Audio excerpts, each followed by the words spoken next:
श्री शिव महापुराण सप्तमी वायव्य संहिता पूर्वखंड अथ त्रयस्त्रिंशोऽध्यायः। पाशुपत व्रत की विधि और महिमा तथा भस्म धारण की महत्ता।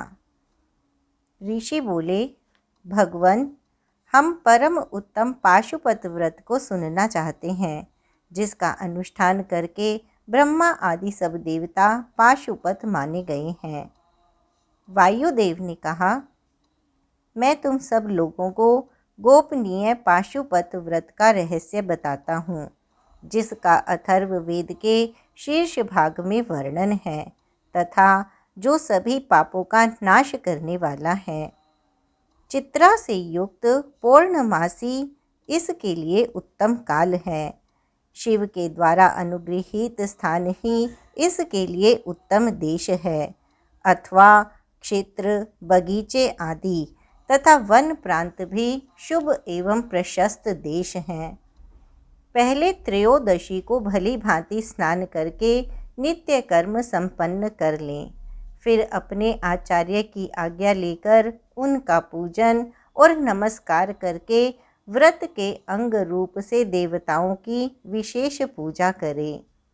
उपासक को स्वयं श्वेत वस्त्र, श्वेत यज्ञोपवीत, श्वेत पुष्प और श्वेत चंदन धारण करना चाहिए। वह कुश के आसन पर बैठकर हाथ में मुट्ठी भर कुश ले पूर्व या उत्तर की ओर मुँह करके 3 प्राणायाम करने के पश्चात भगवान शिव और देवी पार्वती का ध्यान करें। फिर यह संकल्प करें कि मैं शिव शास्त्र में बताई हुई विधि के अनुसार यह पाशुपत व्रत करूँगा। वह जब तक शरीर गिर न जाए तब तक के लिए, अथवा 12, 6 या 3 वर्षों के लिए, अथवा 12, 6, 3 या 1 महीने के लिए, अथवा 12, 6, 3 या 1 दिन के लिए इस व्रत की दीक्षा लें। संकल्प करने के बाद विरजा होम के लिए विधिवत अग्नि की स्थापना करके क्रमशः घी, समिधा और चरु से हवन करके पूर्णाहुति संपन्न करें। तत्पश्चात तत्वों की शुद्धि के उद्देश्य से मूल मंत्र द्वारा उन समिधा आदि सामग्रियों की ही फिर आहुतियाँ दें। उस समय वह बारंबार यह चिंतन करे कि मेरे शरीर में जो ये तत्व है सब शुद्ध हो जाएं। उन तत्वों के नाम इस प्रकार हैं: 5 भूत, उनकी 5 तन्मात्राएं, 5 ज्ञानेंद्रियां, 5 कर्मेंद्रियां, 5 विषय, त्वचा आदि 7 धातुएं, प्राण आदि 5 वायु, मन, बुद्धि, अहंकार, प्रकृति, पुरुष, राग, विद्या, कला, नियति, काल, माया, शुद्ध विद्या, महेश्वर, सदाशिव, शक्ति तत्व और शिव तत्व, ये क्रमशः तत्व कहे गए हैं। विरजा मंत्रों से आहुति करके होता रजोगुण रहित शुद्ध हो जाता है। फिर शिव का अनुग्रह पाकर वह ज्ञानवान होता है। तदनंतर गोबर लाकर उसकी पिंडी बनाए, फिर उसे मंत्र द्वारा अभिमंत्रित करके अग्नि में डाल दे। इसके बाद इसका प्रोक्षण करके उस दिन व्रती केवल हविष्य खाकर रहे। जब रात बीतकर प्रातः काल आए तब चतुर्दशी में पुनः पूर्वोक्त सब कृत्य करें। उस दिन शेष समय निराहार रहकर ही बिताए। फिर पूर्णिमा को प्रातः काल इसी तरह होम पर्यंत कर्म करके रुद्राग्नि का उपसंहार करे। तदनंतर यत्नपूर्वक उसमें से भस्म ग्रहण करे। इसके बाद साधक चाहे जटा रखा ले, चाहे सारा सिर मुँह डाले या चाहे तो केवल सिर पर शिखा धारण करे। इसके बाद स्नान करके यदि वह लोक लज्जा से ऊपर उठ गया हो तो दिगंबर हो जाए, अथवा गेरुआ वस्त्र, मृग चर्म या फटे पुराने चीथड़े को ही धारण कर ले। एक वस्त्र धारण करे या वल्कल पहनकर रहे। कटी में मेखला धारण करके हाथ में दंड ले ले। तदनंतर दोनों पैर धोकर आचमन करे। विरजाग्नि से प्रकट हुए भस्म को एकत्र करके अग्नि रीति भस्म इत्यादि 6 अथर्व वेदीय मंत्रों द्वारा उसे अपने शरीर में लगाए। मस्तक से लेकर पैर तक सभी अंगों में उसे अच्छी तरह मल ले। तत्पश्चात इसी क्रम से प्रणव या शिव मंत्र द्वारा सर्वांग में भस्म रमाकर त्रयायुषम इत्यादि मंत्रों से ललाट आदि अंगों में त्रिपुंड्र की रचना करें। इस प्रकार शिव भाव को प्राप्त हो शिव योग का आचरण करें। तीनों संध्याओं के समय ऐसा ही करना चाहिए। यही पाशुपत व्रत है जो भोग और मोक्ष देने वाला है। यह जीवों के पशु भाव को निवृत्त कर देता है। इस प्रकार पाशुपत व्रत के अनुष्ठान द्वारा पशुत्व का परित्याग करके लिंग मूर्ति सनातन महादेव जी का पूजन करना चाहिए। यदि वैभव हो तो सोने का अष्टदल कमल बनवाएं जिसमें 9 प्रकार के रत्न जड़े गए हों। उसमें कर्णिका और केसर भी हों। ऐसे कमल को भगवान का आसन बनाएं। धना भाव होने पर लाल या सफ़ेद कमल के फूल का आसन अर्पित करें। वह भी ना मिले तो केवल भावना में कमल समर्पित करें। उस कमल की कर्णिका के मध्य में पीठिका सहित छोटे से स्फटिक मणि में लिंग की स्थापना करके क्रमशः विधि पूर्वक उसका पूजन करें। उस लिंग का शोधन करके पहले शास्त्रीय विधि के अनुसार उसकी स्थापना कर लेनी चाहिए।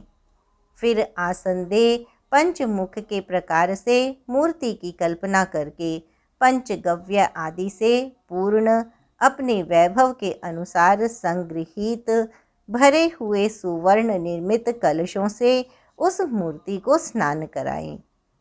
फिर सुगंधित द्रव्य, कपूर, चंदन और कुमकुम आदि से वेदी सहित भूषण भूषित शिवलिंग का अनुलेपन करके बिल्व पत्र, लाल कमल, श्वेत कमल, नील कमल, अन्यान्य सुगंधित पुष्प, पवित्र एवं उत्तम पत्र तथा दूर्वा और अक्षत आदि विचित्र उपचार चढ़ाकर यथा प्राप्त सामग्रियों द्वारा महापूजन की विधि से उसमें मूर्ति की अभ्यर्चना करें। फिर धूप, दीप और नैवेद्य निवेदन करें। वैभव संपन्न होने पर इस तरह भगवान शिव को उत्तम वस्तुएं निवेदन करके अपना कल्याण करें। उस व्रत में विशेषतः वे सभी वस्तुएं देनी चाहिए जो अपने को अधिक प्रिय हों, श्रेष्ठ हों और न्यायपूर्वक उपार्जित हुई हों। हे द्विजों, बिल्व पत्र, उत्पल और कमलों की संख्या 1,000 होनी चाहिए। अन्य पत्रों और फूलों में से प्रत्येक की संख्या 108 होनी चाहिए। इन सामग्रियों में भी बिल्व पत्र को विशेष यत्नपूर्वक जुटाएं। उसे भूलकर भी ना छोड़ें। सोने का बना हुआ एक ही कमल 1,000 कमलों से श्रेष्ठ बताया गया है। नील कमल आदि के विषय में भी यही बात है। ये सब बिल्व पत्रों के समान ही महत्व रखते हैं। अन्य पुष्पों के लिए कोई नियम नहीं है। वे जितने मिलें उतने ही चढ़ाने चाहिए। अष्टांग अर्घ्य उत्कृष्ट माना जाता है। धूप और चंदन के विषय में विशेष बात यह है। वामदेव नामक मुख में चंदन, तत्पुरुष नामक मुख में हरिताल और ईशान नामक मुख में भस्म लगाना चाहिए। कोई कोई भस्म की जगह आलेपन का विधान करते हैं। दूसरे प्रकार के धूप का विधान होने से कुछ लोग प्रसिद्ध धूप का निषेध करते हैं। अघोर नामक मुख के लिए श्वेत अगुरु का धूप देना चाहिए। तत्पुरुष नामक मुख के लिए कृष्ण अगुरु के धूप का विधान है। वामदेव के लिए सौगंधिक, सद्योजात मुख के लिए गुग्गल तथा ईशान के लिए भी उशीर आदि धूप को विशेष रूप से देना चाहिए। शर्करा, मधु, कपूर, कपिला गाय का घी, चंदन का चूरा तथा अगुरु नामक काष्ठ आदि का चूर्ण, इन सब को मिलाकर जो धूप तैयार किया जाता है उसे सब देवताओं के लिए सामान्य रूप से उपयोग के योग्य बताया गया है। कपूर की बत्ती और घी के दीपक जलाकर दीपमाला देनी चाहिए। तत्पश्चात प्रत्येक मुख के लिए पृथक पृथक अर्घ्य और आचमन देने का विधान है। प्रथम आवरण में गणेश और कार्तिकेय की पूजा करनी चाहिए। उनके साथ ही बाह्य अंगों की भी पूजा आवश्यक है। प्रथम आवरण की पूजा हो जाने पर द्वितीय आवरण में चक्रवर्ती विघ्नेश्वरों का पूजन करना चाहिए। तृतीय आवरण में भव आदि अष्टमूर्तियों की पूजा का विधान है। वहीं महादेव आदि एकादश मूर्तियों का भी पूजन आवश्यक है। चौथे आवरण में सभी गणेश्वर पूजनीय हैं। पंचम आवरण में कमल के बाह्य भाग में 10 दिक्पालों, उनके अस्त्रों और अनुचरों की क्रमशः पूजा करनी चाहिए। वहीं ब्रह्मा के मानस पुत्रों की, समस्त ज्योतिर्गणों की, सब देवी देवताओं की, सभी आकाशचारियों की, पातालवासियों की, अखिल मुनीश्वरों की, योगियों की, सब यज्ञों की, 12 सूर्यों की, मातृकाओं की, गणों सहित क्षेत्रपालों की और इस समस्त चराचर जगत की पूजा करनी चाहिए। इन सब को शंकर जी की विभूति मानकर शिव की प्रसन्नता के लिए ही इनका पूजन करना उचित है। इस प्रकार आवरण पूजा के पश्चात परमेश्वर शिव का पूजन करके उन्हें भक्ति पूर्वक घृत और व्यंजन सहित मनोहर हविष्य निवेदन करना चाहिए। मुख शुद्धि के लिए आवश्यक उपकरणों सहित तांबूल देकर नाना प्रकार के फूलों से पुनः इष्ट देव का श्रृंगार करें, आरती उतारें। तत्पश्चात पूजन का शेष कृत्य पूर्ण करें। पान, चषक तथा उपकारक सामग्रियों सहित शय्या समर्पित करें। शय्या पर चंद्रमा के समान चमकीला हार दें। राजोचित मनोहर वस्तुएं सब प्रकार से संचित करके दें। स्वयं पूजन करें, दूसरों से भी कराएं तथा प्रत्येक पूजन में आहुति दें। इसके बाद व्योमकेश भगवान शिव की स्तुति प्रार्थना करके पंचाक्षरी विद्या को जपें। परिक्रमा और प्रणाम करके अपने आप को समर्पित करें। तदनंतर इष्ट देव के सामने ही गुरु और ब्राह्मण की पूजा करें। इसके बाद अर्घ्य और 8 फूल देकर पूजित लिंग या मूर्ति से देवता का विसर्जन करें। फिर अग्निदेव का भी विसर्जन करके पूजा समाप्त करें। मनुष्य को चाहिए कि प्रतिदिन इसी प्रकार पूर्वोक्त रूप से सेवा करे। पूजन के अंत में कमल तथा अन्य सब उपकरणों सहित उस शिवलिंग को गुरु के हाथ में दे दें अथवा शिवालय में स्थापित कर दें। गुरुओं, ब्राह्मणों तथा विशेषतः व्रतधारियों की पूजा करके सामर्थ्य हो तो भक्त ब्राह्मणों तथा दीनों और अनाथों को भी संतुष्ट करे। स्वयं उपवास में असमर्थ होने पर फल मूल खाकर या दूध पीकर रहे अथवा भिक्षान्न भोजन हो या एक समय भोजन करें। रात को प्रतिदिन परिमित भोजन करें और पवित्र भाव से भूमि पर ही सोएं। भस्म पर, तृण पर अथवा चीर या मृग चर्म पर शयन करें। प्रतिदिन ब्रह्मचर्य का पालन करते हुए इस व्रत का अनुष्ठान करें। यदि शक्ति हो तो रविवार के दिन आर्द्रा नक्षत्र में दोनों पक्षों की पूर्णिमा और अमावस्या को, अष्टमी को तथा चतुर्दशी को उपवास करें। मन, वाणी और क्रिया द्वारा संपूर्ण प्रयत्न से पाखंडी, पतित, रजस्वला स्त्री, सूतक में पड़े हुए लोग तथा अंत्यज आदि के संपर्क का त्याग करें। निरंतर क्षमा, दान, दया, सत्य भाषण और अहिंसा में तत्पर रहें। संतुष्ट और शांत रहकर जप और ध्यान में लगा रहे। तीनों काल स्नान करें अथवा भस्म स्नान कर लें। मन, वाणी और क्रिया द्वारा विशेष पूजा क्रिया करें। इस विषय में अधिक कहने से क्या लाभ। व्रतधारी पुरुष कभी अशुभ आचरण ना करें।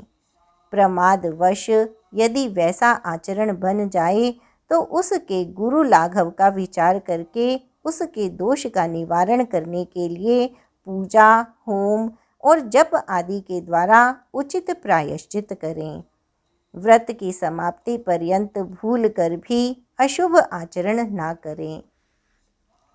संपत्ति हो तो उसके अनुसार गोदान, वृषोत्सर्ग और पूजन करें।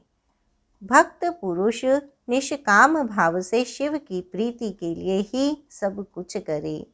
यह संक्षेप से इस व्रत की सामान्य विधि कही गई है।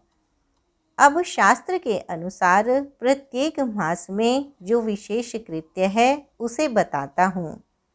वैशाख मास में हीरे के बने हुए शिवलिंग का पूजन करना चाहिए। ज्येष्ठ मास में मरकत मणि में शिवलिंग की पूजा उचित है। आषाढ़ मास में मोती के बने हुए शिवलिंग को पूजनीय समझें। श्रावण मास में नीलम का बना हुआ शिवलिंग पूजन के योग्य है। भाद्रपद मास में पूजन के लिए पद्मराग मणि में शिवलिंग को उत्तम माना गया है। आश्विन मास में गोमेद मणि के बने हुए शिवलिंग को उत्तम समझें। कार्तिक मास में मूंगे के और मार्गशीर्ष मास में वैदूर्य मणि के बने हुए लिंग की पूजा का विधान है। पोष मास में पुष्पराग पुखराज मणि के तथा माघ मास में सूर्यकांत मणि के लिंग का पूजन करना चाहिए। फाल्गुन मास में चंद्रकांत मणि के और चैत्र में सूर्यकांत मणि के बने हुए लिंग के पूजन की विधि है। अथवा रत्नों के न मिलने पर सभी मासों में सुवर्णमय लिंग का ही पूजन करना चाहिए। सुवर्ण के अभाव में चांदी, तांबे, पत्थर, मिट्टी, लाह या और किसी वस्तु का जो सुलभ हो लिंग बना लेना चाहिए। अथवा अपनी रुचि के अनुसार सर्वगंधमय लिंग का निर्माण करें। व्रत की समाप्ति के समय नित्य कर्म पूर्ण करके पूर्ववत विशेष पूजा और हवन करने के पश्चात आचार्य का तथा विशेषतः व्रती ब्राह्मण का पूजन करें। फिर आचार्य की आज्ञा ले पूर्व या उत्तर की ओर मुँह करके कुशासन पर बैठें। हाथ में कुश लें। प्राणायाम करके सांब सदाशिव का ध्यान करते हुए यथाशक्ति मूल मंत्र का जप करें। फिर पूर्ववत आज्ञा ले हाथ जोड़कर नमस्कार करके कहें, भगवान, अब मैं आपकी आज्ञा से इस व्रत का उत्सर्ग करता हूँ। ऐसा कहकर शिवलिंग के मूल भाग में उत्तर दिशा की ओर कुशों का त्याग करें। तदनंतर दंड, चीर, जटा और मेखला को भी त्याग दें। इसके बाद फिर विधि पूर्वक आचमन करके पंचाक्षर मंत्र का जप करें। जो आत्यंतिक दीक्षा ग्रहण करके अपने शरीर का अंत होने तक शांत भाव से इस व्रत का अनुष्ठान करता है वह नैष्ठिक व्रती कहलाता है। उसे सब आश्रमों से ऊपर उठा हुआ महापाशुपत जानना चाहिए। वही तपस्वी पुरुषों में श्रेष्ठ है और वही महान व्रतधारी है। मोक्ष की कामना करने वालों में उसके समान धन्य कोई नहीं है। जो यति नैष्ठिक हो गया है उसे निष्ठा संपन्न पुरुषों में उत्तम कहा गया है। जो 12 दिनों तक प्रतिदिन विधि पूर्वक इस व्रत का अनुष्ठान करता है वह भी नैष्ठिक के ही तुल्य है, क्योंकि उसने तीव्र व्रत का आश्रय लिया है।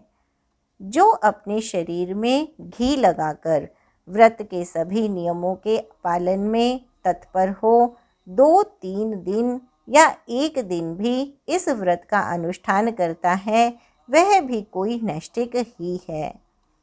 जो निष्काम होकर अपना परम कर्तव्य मानकर अपने आप को शिव के चरणों में समर्पित करके इस उत्तम व्रत का सदा अनुष्ठान करता है उसके समान कहीं कोई नहीं है। विद्वान ब्राह्मण भस्म लगाकर महापातक जनित अत्यंत दारुण पापों से भी तत्काल छूट जाता है, इसमें संशय नहीं है।